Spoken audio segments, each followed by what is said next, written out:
کائنات کا حسن اپنے کمال پر پہنچا نا تو انسان تخلیق پذیر ہوا. کائنات کا حسن اپنے نقطہ عروج پر پہنچا تو انسان بنا. اور یاد رکھیے، سن لیجئے، انسانیت کا حسن اپنے نقطہ کمال پر پہنچا تو وجود مصطفیٰ تخلیق پذیر ہوا. یہ وہی حسن تھا جو پھیلا، کائنات حسن کے جلووں کی مانگ بھر گیا اور سمٹا تو چہرہ مصطفیٰ بن گیا. میرے آقا صلی اللہ علیہ وسلم سر کے بال سے لے کر پاؤں کے ناخن تک معجزہ ہے. سر کے بال کا معجزہ، ہرقل بادشاہ کی پگڑی میں جائے منہ مبارک، اسے سر درد سے نجات مل جاتی ہے. خالد بن ولید کی ٹوپی میں جائے، ہر جنگ میں انہیں فتح مل جاتی ہے. آنکھ مبارک کا معجزہ دیکھیے، نبی پاک صلی اللہ علیہ وسلم نے نماز ادا فرمائی، پیچھے دیکھ کر بندے سے کہا کہ آ جا، تو اللہ سے نہیں ڈرتا؟ اے صحابہ تم کیا سمجھتے ہو، جب میں امامت پر ہوتا ہوں مجھے آگے نظر آتا ہے؟ رب کعبہ کی قسم، جس طرح اپنے آگے دیکھتا ہوں اس طرح اپنے پیچھے بھی دیکھ لیتا ہوں. تمہارے دل میں اٹھنے والا خشوع و خضوع، وہ جو کیفیت ہوتی ہے، وہ بھی نگاہ مصطفیٰ سے پوشیدہ نہیں ہے.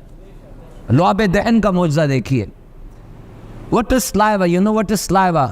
In medical terminology, saliva is a gastric juice. It's a digestive enzyme. جب آپ کھانا کھاتے ہیں، بوٹی پیٹ میں جاتی ہے تو پیٹ میں جاتے ساتھ ہی خون میں گھومنے تو نہیں لگ جاتی نا. انزائمز ہے، ایک پورا پروسیس ہے. یہ گٹ ہوتی ہے پوری، تھوک اس کو گھلاتا ہے. یہ جو ذائقہ آپ کو کھانے میں آتا ہے تھوک کی وجہ سے آتا ہے. انسان کے جسم میں روزانہ 1.5 لیٹر تھوک پیدا ہوتا ہے تقریباً. دوپہر کے وقت تھوڑا زیادہ ہوتا ہے، بڑھاپے میں کم ہو جاتا ہے. زیروسٹومیا وہ بیماری ہے جو تھوک کی نہ ہونے کی وجہ سے ہوتی ہے. اور یہ تھوک منہ کو جرم سے، وائرس، بیکٹیریا، پیتھوجن سے بچاتا ہے.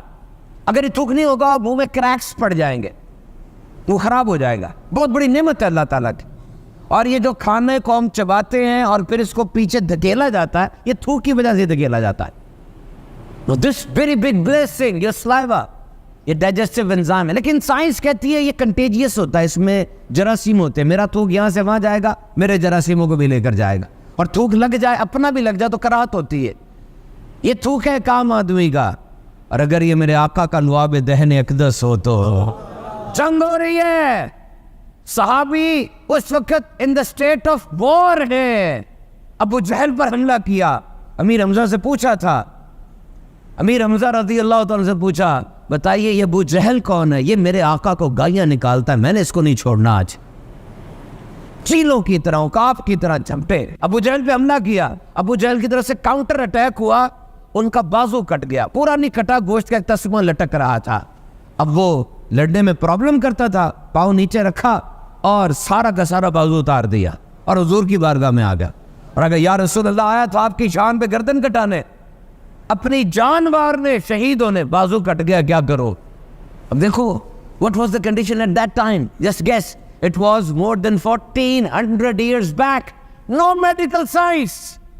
آج plastic surgery, plastic and reconstructive surgery, یہ بڑی جدید سرجری ہے. کٹے ہوئے بازو جوڑے جا رہے ہیں. یہ باول پور میں ان کا سیمینار ہوا، میں بھی شریک تھا اس میں انہوں نے ایک ایتھلیٹ بتایا جس کا ٹانگ کٹ گئی تھی، انہوں نے ٹانگ کا پروسیسز لگایا اور اس نے پھر اولمپک جیتی تھی. کٹی ہوئی انگلیاں جوڑی جا رہی ہیں. یہ باہر دیہات میں ایک عورت آتی ہے، اس کا پورا اسکیلپ وہ مشین میں آ کے اتر جاتا ہے. 6 گھنٹے 8 گھنٹے کی سرجری کے بعد جوڑ دیتے ہیں. انگلیاں ہلتی دیکھی ہیں میں نے، کٹی ہوئی انگلی جڑ جاتی ہے. لیکن میں تو بات کر رہا ہوں 1400 سال پہلے کی، جب پلاسٹک سرجری کا پی بھی ایجاد نہیں ہوا. کٹا ہوا بازو ہے، آرٹریز، وینز، کیپلریز جیم ہو چکی ہیں. حضور کی بارگاہ میں آتے ہیں، میرے آقا اپنا لعاب دہن نکال کے اس جگہ پہ رکھتے ہیں. بازو وہاں لگایا، بازو جڑ گیا. کوئی بیماری نہیں تھی، کوئی کراہت نہیں تھی. صحابی کہتے ہیں پہلے جو طاقت تھی وہ تھی، اس دن کے بعد کئی نئی طاقتیں اس کے اندر آ گئی تھی. اور ایک حضور کے ذکر کا معجزہ ہے. وَرَفَعْنَا لَكَ ذِكْرَكَ، پیارے تیرے لیے تیرے ذکر کو بلند کر دیا. تیرا ذکر کم نہیں ہوگا، بڑھتا چلا جائے گا. شفا شریف کتاب ہے قاضی ریاض مالکی رحمۃ اللہ تعالیٰ عنہ کی. Go through this book and keep this book in your home. This is just like a ورد وظیفہ، جسٹ لائک اے تعویذ.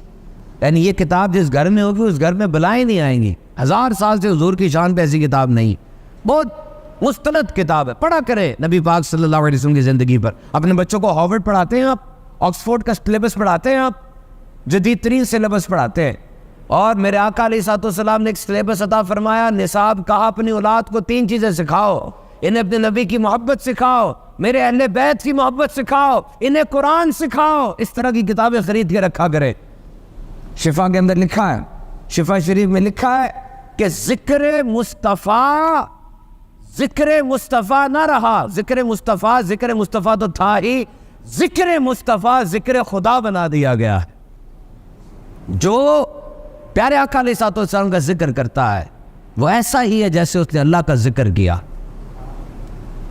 اب آپ حضور کے حسن و جمال پر، آپ کی سیرت کے کمال پر، آپ کی ذات کی رفتوں پر، آپ کی ہستی کی قدرتوں پر، آپ کی شان پر، ازواج پر، امہات پر، اصحاب پر، غزوات پر، مکے پر، مدینے پر، آپ کی ایک ایک سنت پر ساری زندگی پڑھتا رہا، پڑھاتا رہا، دوسروں کو سکھاتا رہا، اور ذکر مصطفیٰ ذکر خدا بنا دیا گیا ہے۔ اور فرمایا جب جب پیارے میرا ذکر ہوگا تب تب تیرا ذکر ہوگا۔ اب دیکھیے اس کا ایک بڑا پریکٹیکل نمونہ وہ اذان ہے۔ Can you guess the words of اذان؟ اذان ایک مکمل نیکی کی دعوت ہے۔ اب نوٹ کریں، اذان کے کلمات کو دہرائیں، اذان ایک مکمل نیکی کی دعوت ہے۔ اللہ کا ذکر ہے، نبی پاک صلی اللہ علیہ وسلم کا ذکر ہے، نماز کی دعوت ہے، فلاح کی دعوت ہے۔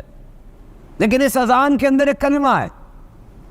اگر اذان صرف اللہ کا ذکر ہوتی، اشہد ان لا الہ الا اللہ پر بات ختم کر دیتے۔